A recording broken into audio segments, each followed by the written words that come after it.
silingang lalawigan sa Negros Oriental, patay ang usa ka ginang human dunggaba sa tangkugo sa tawo nga mga iunta og kwarta sa biktima. Ang report ni Mark Reggie Abella. Sa CCTV, makita kining usa ka babayi nga galakaw sa may crossing V Locsin Street o Real Street, Dumaguete City. Apan sa kalit lang, gidunggab sa suspetsado ang tangkugo sa biktima. Nakalakaw pa kini og pipila ka metros apan nalupog na kini.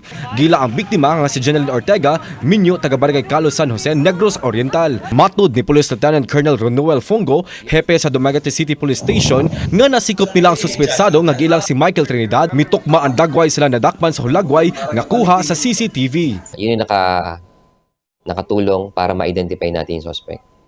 And through that CCTV, we were able to coordinate, locate itong suspect. Giangkon sa suspetsado nga nahimo niyang krimen human nagdumili ang biktima sa paghatag kaniya og kwarta nga ipalit unta niya og makaon. Sa gibati niyang kagutom, daw mingit-ngit ang iyang pananaw nga mohinungdan nga nadunggaban niya ang biktima.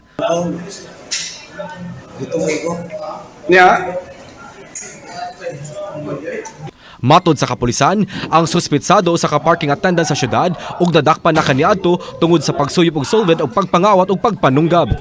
Apan, walay nangahas nga magpasakag kaso mo hinungdan nga nagpabilin kining gawas nun. Kasong murder ang giatubang sa suspetsado karon sa korte.